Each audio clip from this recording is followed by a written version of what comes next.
Magandang gabi mga kababayan! Welcome sa ating pinakabagong weather update. Huwag kalimutang i-like at i-share ang video na ito at kung nanonood kayo sa YouTube, mag-subscribe na at pindutin ang notification bell para lagi kayong updated sa lagay ng panahon sa buong bansa. I-follow din kami sa aming Facebook page para sa real-time updates. Narito ang pinakahuling ulat sa lagay ng panahon ngayong gabi ng Wednesday, June 11, 2025.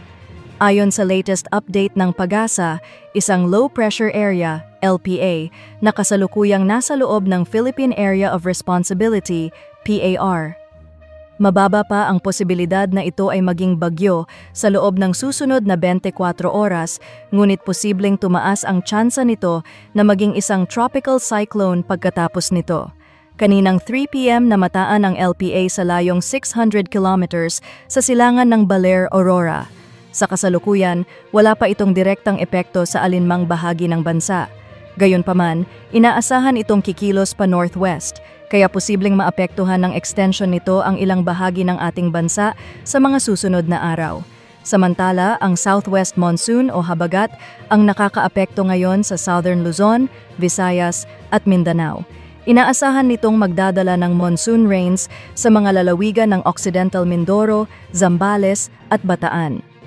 Pinag-iingat ang ating mga kababayan sa mga nabanggit na lugar, lalo na sa mga lugar na ilang araw nang inuulan dahil sa posibilidad ng pagbaha at pagguho ng lupa.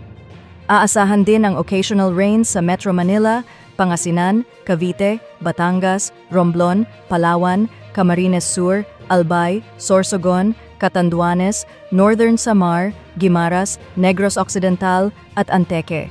Samantala, magiging maulap na kalangitan at may mga scattered rains and thunderstorms sa Pangasinan na lalabing bahagi ng Central Luzon, Calabarzon, Mimaropa, Bicol Region, Visayas, pati na sa mga rehiyon ng Zamboanga Peninsula, Northern Mindanao, Caraga at Davao Region.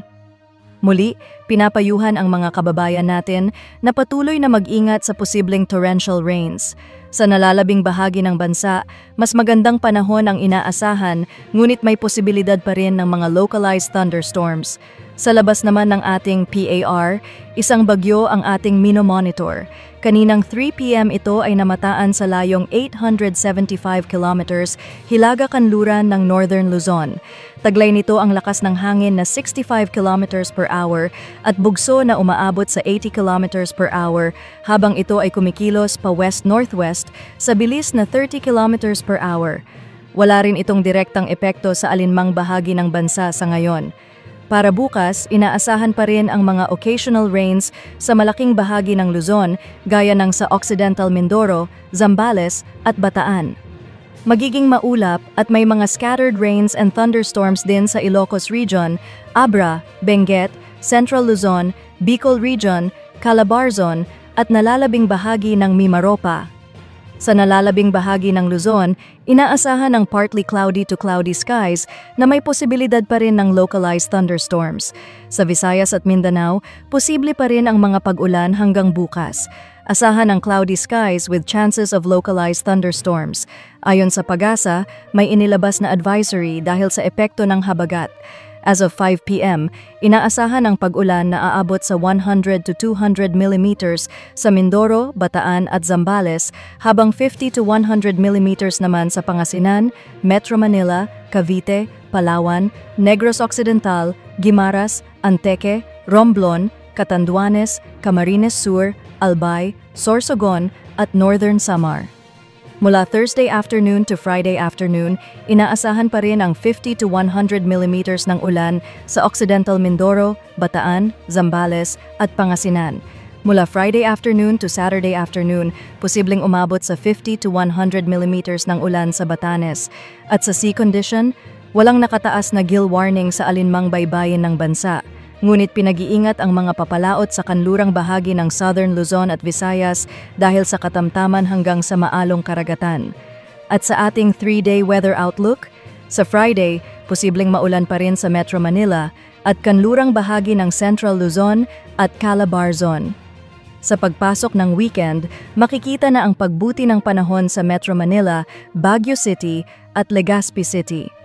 Sa Visayas gaya ng Metro Cebu, Iloilo City at Tacloban City, inaasahang unti-unti na ring gaganda ang panahon sa weekend, bagamat may mga posibilidad pa rin ng localized thunderstorms sa hapon hanggang gabi. Sa Mindanao, particular sa Metro Davao, Cagayan de Oro at Zamboanga City, inaasahang magpapatuloy ang bahagyang maulap hanggang maulap na kalangitan na may scattered rains and thunderstorms. At yan ang latest weather update. Maraming salamat sa panonood. Huwag kalimutang i-like at i-share ang video na ito at para sa mga nasa YouTube, mag-subscribe na at i-click ang notification bell para sa mga susunod naming update. I-follow din kami sa aming Facebook page para sa real-time na balita sa lagay ng panahon. Ingat lagi at stay safe.